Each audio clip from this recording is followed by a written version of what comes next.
നമസ്കാരം. നമുക്ക് ഇന്നത്തെ കുട്ടികളെക്കുറിച്ചുള്ള ചിന്തകളെന്ന് പറയപ്പെടുന്നത് വളരെ വലുതാണ്. കാരണം പണ്ട് സ്കൂൾ കുട്ടികളെക്കുറിച്ച് ചില ധാരണകളൊക്കെ മാതാപിതാക്കൾക്കും ഒപ്പം അധ്യാപകർക്കും ഉണ്ടായിരുന്ന ഒരു കാലഘട്ടത്തിൽ ജീവിച്ചവരായിരുന്നു ഞാനും നിങ്ങളുമൊക്കെ.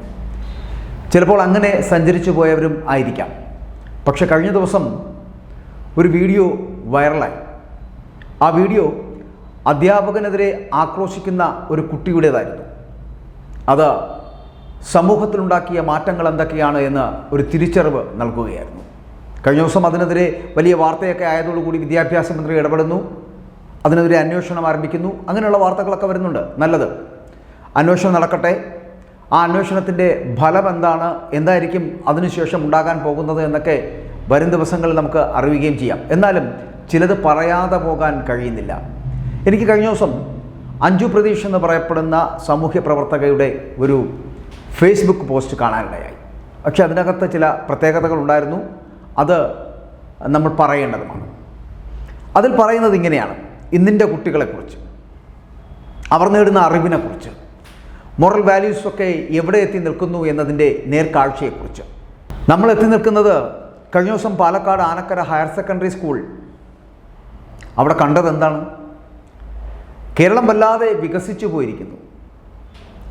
കൊച്ചു കൊച്ചു തർക്കങ്ങളിൽ പോലും പരിഹാരം കണ്ടെത്താൻ ചെറു ബാല്യങ്ങൾ കത്തിയെടുത്ത് വീശുന്ന തരത്തിൽ നമ്മുടെ വികസനം എത്തിയിരിക്കുന്നു എന്നുള്ളതാണ്.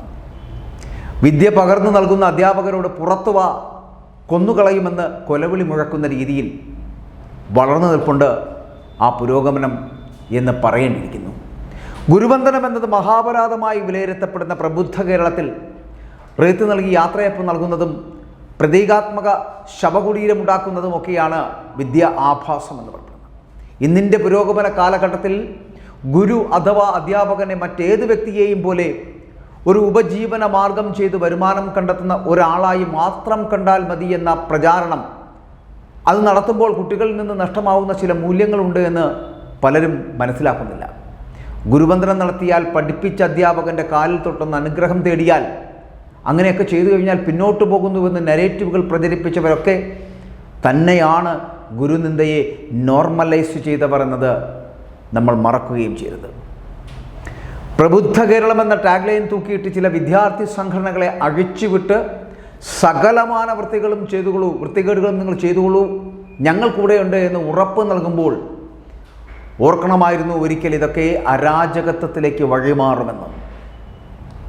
ഉന്നത വിദ്യാഭ്യാസ കൗൺസിൽ ചെയർമാനും വിദേശകാര്യ നയതന്ത്ര വിദഗ്ധനുമായിട്ടുള്ള TP ശ്രീനിവാസനെ നമ്മൾ മറന്നിട്ടില്ല. കോവളം ലീല പാലസിന് മുന്നിൽ വെച്ച് ഒന്തി താഴെയിട്ട് പിന്നീട് വളഞ്ഞിട്ട് മർദ്ദിച്ച വിദ്യാർത്ഥി സംഘടനാ പുരോഗമന കേരളത്തിന് നൽകിയ സന്ദേശത്തെയും നമ്മൾ മറന്നിട്ടില്ല. എന്തായിരുന്നു ആ സന്ദേശം?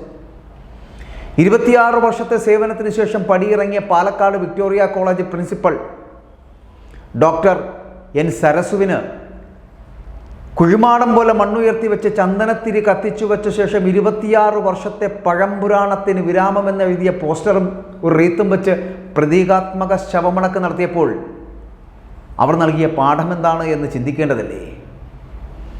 മഹാരാജാസ് കോളേജ് പ്രിൻസിപ്പൽ പ്രൊഫസർ ബീനയുടെ കസേര കത്തിച്ചതൊക്കെ നോർമലൈസ് ചെയ്യുമ്പോൾ ഓർക്കണമായിരുന്നു, ഇത് കണ്ട് പഠിക്കുന്ന അടുത്തൊരു തലമുറ തല തിരിഞ്ഞു വരുമെന്ന്. വിദ്യ പകർന്നു തരുന്ന ഗുരുനാഥൻ്റെ മുന്നിൽ നിന്നും മുട്ടുകാൽ ഞാൻ തല്ലിയൊടിക്കുമെന്ന് തെരുവുകുണ്ടയെപ്പോലെ ആക്രോശിച്ച വിദ്യാർത്ഥി നേതാവിനെയൊക്കെ ഹീറോ ആക്കി അവതരിപ്പിച്ച അല്ലെങ്കിൽ അവരോധിച്ച നാട്ടിലൊരു +1 പയ്യനിൽ നിന്നൊക്കെ ഇത്രയും ഗുരുസ്നേഹം പ്രതീക്ഷിച്ചാൽ പോരെ എന്ന് നമ്മൾ ചിന്തിക്കും. മതിയാകും.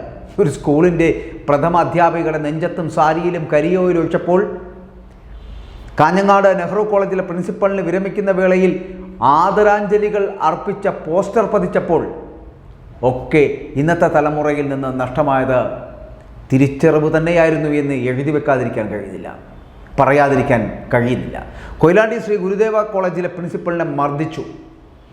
അധ്യാപകൻ ഇനി 2 കാലിൽ കോളേജിൽ കയറില്ലെന്ന് ആക്രോശിച്ചു പ്രസംഗിച്ച വലിയേട്ടന്മാരെ കണ്ടു വളരുന്ന അനിയൻ സഖാക്കന്മാർ അല്ലെങ്കിൽ അനിയൻ കുട്ടന്മാർ പിന്നെ എങ്ങനെ ബിഹേവ് ചെയ്യുമെന്നുമാണ് നമ്മൾ നിഷ്കളങ്കരെ നിങ്ങൾ കരുതുന്നത് എന്ന് ചോദിക്കേണ്ടിയിരിക്കുന്നു.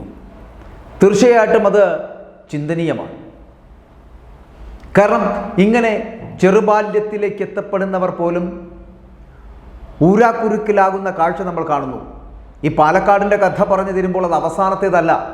കഴിഞ്ഞ ദിവസം പറഞ്ഞ് അവസാനിപ്പിക്കുമ്പോൾ ഈ തിരുവനന്തപുരത്ത് യൂണിവേഴ്സിറ്റി കോളേജിൽ വീണ്ടും നടന്നിരിക്കുന്നു SFIയുടെ ആക്രമണം.